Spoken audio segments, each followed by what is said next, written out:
আমরা খালি এই প্রতিরক্ষা শিল্প নিজের প্রয়োজন মেটানোই নয়, আমরা এটাকে রপ্তানিমুখী শিল্পে রূপান্তর করতে চাচ্ছি। মাননীয় প্রধানমন্ত্রীকে আন্তরিক কৃতজ্ঞতা জানাচ্ছি যে উনি আমাদের এই জমি আমাদের প্রতিরক্ষা শিল্পের জন্য দান করেছেন প্রতিটি মূল্যে।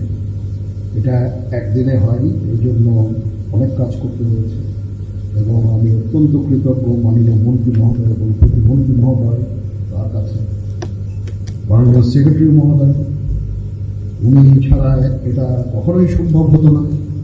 তো এই জন্য ওনার কাছেও কৃতজ্ঞ ডিফেন্স অ্যাডভাইজারের কাছে এবং কৃতজ্ঞ সংশ্লিষ্ট সকলের কাছে।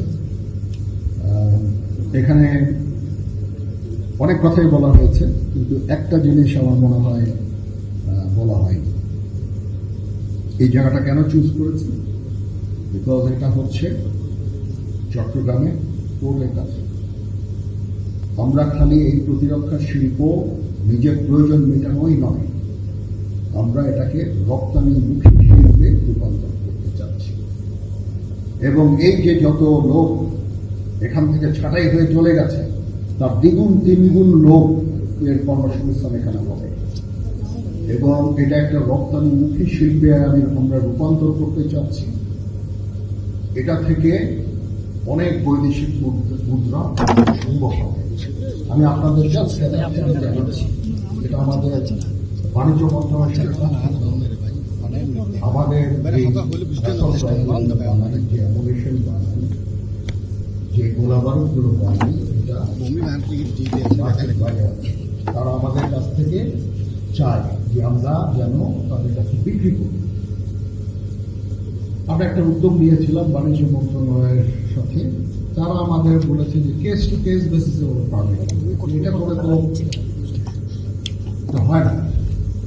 আপনি কিছু রপ্তানি করবেন, তারপর আমি একটা চিঠি দিব, চিঠি ওটা অ্যাপ্রুভ হয়ে আসতে আসতে লাগবে 1.5 মাস 2 মাস। এইভাবে কোন রপ্তানিমুখী শিল্প প্রসার সম্ভব। এটা আমাদেরকে ছেড়ে দিতে হবে। Of course there has to be accountability. এটা কার কাছে যাচ্ছে, কিভাবে যাচ্ছে, ওটা একটা আমরা ফ্রেমওয়ার্ক দাঁড় করিয়ে এই শিল্পটাকে একটা রপ্তানিমুখী শিল্পে আমরা রূপান্তর করতে পারি, যেখান থেকে প্রচুর পরিমাণ আমরা বৈদেশিক মুদ্রা অর্জন করতে সক্ষম হব। তো সেই লক্ষ্যেই আসলে এখানে এই জুলিন টেক্সটাইল মিলটা আমাদের দৃষ্টি আকর্ষণ করেছে। একটা পাহাড়ি এলাকা, এখানে কোনো এক্সপ্লোসিভ জাতীয় কোনো সরঞ্জামাদি তৈরি করতে গেলে যদি আল্লাহ না করে কখন দুর্ঘটনা হয়, সেটা কিন্তু বাইরে কেউ আর এফেক্টেড হবে, because it's surrounded by hills. এখানে অ্যাবসলিউটলি নিরাপদ। এই একটা বড় কারণ যে আমরা এই জায়গাটাকে চুজ করেছি এবং আমরা সিদ্ধান্ত নিয়েছি আমরা যা কিছু পাই সেগুলো সব আমরা নিজেরা করব, কারণ আমদানি করে যুদ্ধ করা সম্ভব।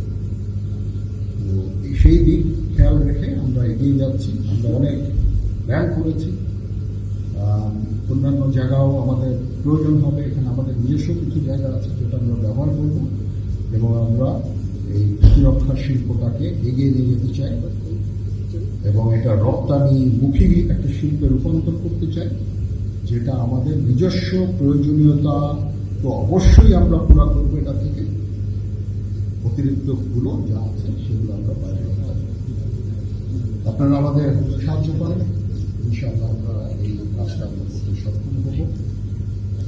আবার মাননীয় মন্ত্রী মহোদয়কে ধন্যবাদ জানাচ্ছি, প্রতিমন্ত্রী মহোদয়কে ধন্যবাদ জানাচ্ছি, সেক্রেটারি মহোদয়কে ধন্যবাদ জানাচ্ছি এবং আমাদের প্রতিরক্ষা উপদেষ্টা একটা ধন্যবাদ জানাচ্ছি। আপনারা আমাদের সর্বতভাবে সাহায্য করেছেন, আমরা আপনাদের কাছে কৃতজ্ঞ। এরকম প্রতিরক্ষামুখী অ্যাডমিনিস্ট্রেশন আমরা অধিক চাই। আপনারা যে ডিফেন্সকে গড়ে তুলতে চাচ্ছেন, এরকম আমরা অতীতে আমরা এরকম পরিস্থিতি পাইনি। এই জন্য আপনাদের কাছে অত্যন্ত কৃতজ্ঞ আপনারা কারেক্টলি আইডেন্টিফাই যে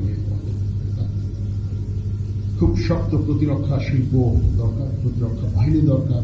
আমাদের তিলে তিলে এখন প্রায় 2.5 লক্ষ সেনাবাহিনী রূপান্তরিত হয়েছে।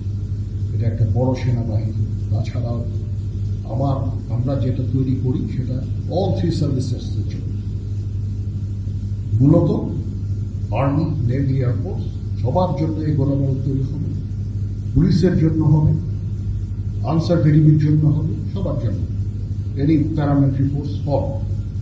এবং এটা সবাই আমরা এগুলো থেকে ইনশাআল্লাহ উপকৃত হব। সেই উদ্দেশ্যেই এটা জন্য আমরা কাজ করে যাচ্ছি। আপনাদের আন্তরিক ধন্যবাদ, কৃতজ্ঞতা। আবার ইউ হ্যাভ রিয়েলাইজ, আপনারা বুঝেছেন যে প্রয়োজনীয়তা, আমরা কিন্তু কৃতজ্ঞ। সবাই ভালো থাকবেন।